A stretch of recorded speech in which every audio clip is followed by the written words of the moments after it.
ఇరుముడి అంటే ఏంటి? ఇరుముడి అంటే 2 మూటల జడని ఇరుముడి అంటారు. వెనక భాగాల్లో మన పాపము, ముందు భాగంలో భగవంతుని ఒక ప్రసాదం అంటారు. సింపుల్‌గా మనకేంటంటే, మన ఒక శరీర ఆకృతితో ఉన్నవంటి ఒక కొబ్బరికాయలో ఉన్నవంటిది ముత్తర తీగ అని అంటారు. జ్ఞానము అంటే పైన ఉన్నవంటి మన కపాలంలో ఉన్నవంటిది జ్ఞానము అంటే జ్ఞానము నేత్రం అంటారు. జ్ఞాన నేత్రం అంటే 3 నేత్రం. దాన్ని పొడిస్తే అహంకారం పోతుంది. ఆ అహంకారం పోయిన తర్వాత లోపల ఉన్నవంటి కర్మ మీరు చేసుకున్నవంటి పాపకర్మలు ఏదైతే ఉందో అది నీల రూపంగా మనం తీసేస్తాం. తీసేసిన తర్వాత మీరు చేసుకున్నవంటి వ్రత నియమాలు ఏదైతే ఉందో ఆ ఒక ముత్తర తేంగలో నెయ్యి రూపంగా మన స్వామివారికి పోస్తాం. పోసి దానికి ఒక వస్తువు పెడతారు.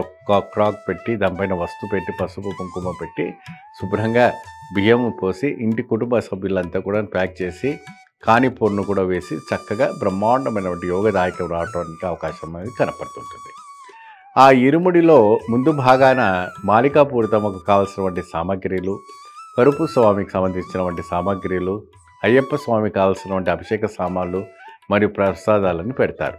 వెనక భాగాన ఆహారానికి సంబంధించి అంటే అడుగుదారిలో మీరు వెళ్ళడానికి కావాల్సినటువంటి ఆహారం పప్పు, బియ్యము ఏదైతే ఉందో అవన్నీ వెనక భాగాలు పెడుతూ ఉంటారు. అది కన్యాస్వామి స్వయంగా కట్టకూడదు. ఒక గురుస్వామి చేతని ఇది కట్టించుకోవాలి. ఆ గురుస్వామిదే మీకు శబరిమలకు మార్గదర్శి. మాతాపిత గురు దైవం.